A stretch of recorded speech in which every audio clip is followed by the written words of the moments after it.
Supreme Court momentarily discloses ruling permitting abortions in Idaho. A significant ruling on abortion rights was inadvertently released by the U.S. Supreme Court, which seemed poised to reverse some of Idaho's nearly complete ban.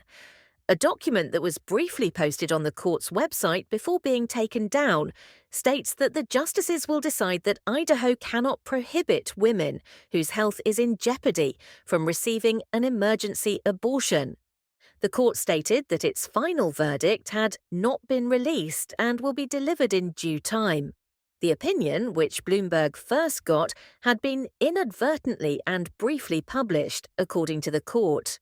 However, the publication of this comes 2 years after the court's ruling to reverse the Roe v. Wade judgment, which established the national right to access abortion. Since then, as increasingly conservative states like Idaho limit access to the operation, a patchwork of laws pertaining to abortion have been created. The state is one of just 14 that forbids abortions with very few exceptions, regardless of the stage of pregnancy.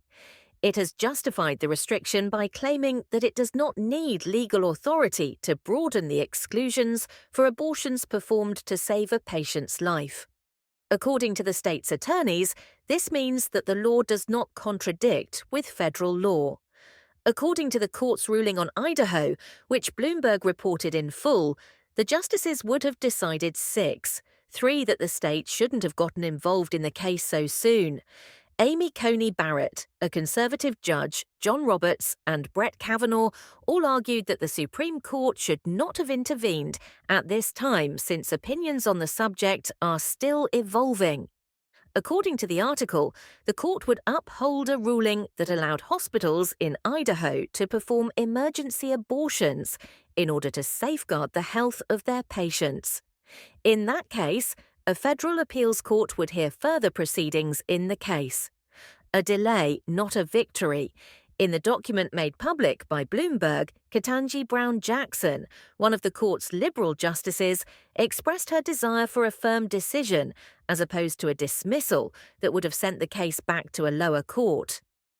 The ruling made today does not represent a win for Idaho's expectant patients. There is a delay, wrote Justice Jackson. Pregnant patients with emergency medical conditions continue to be in a precarious situation while this court drags its feet and the nation waits because their doctors are not informed about what the law requires. However, pro-abortion organizations immediately expressed cautious hope following the ruling's unintentional release. The U.S. Congress Pro-Choice Caucus stated on its website, "With lives hanging in the balance, we hope this indicates a step forward for patients' access to emergency abortion care." Now, it is up to SCOTUS, the Supreme Court, to confirm that this is true and they will indeed protect that right and uphold federal law, the group stated. According to Planned Parenthood President and CEO Alexis McGill Johnson, any decision that falls short of guaranteeing patients access to abortion care in emergencies would be catastrophic. The Department of Health and Human Services Secretary Xavier Becerra stated that women should not have to be near death to get care. In response to the Biden administration's lawsuit against Idaho in 2022 over the state's almost complete abortion prohibition, Idaho retaliated, arguing that state law is superseded by the Federal Emergency Medical Treatment and Labor Act, or EMTALA.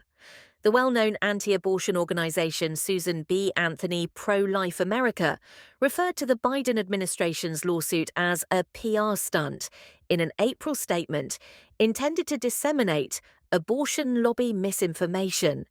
The organization's Director of Public Affairs, Kelsey Pritchard, stated, "The EMTALA case is based on the false premise that pregnant women cannot receive emergency care under pro-life laws.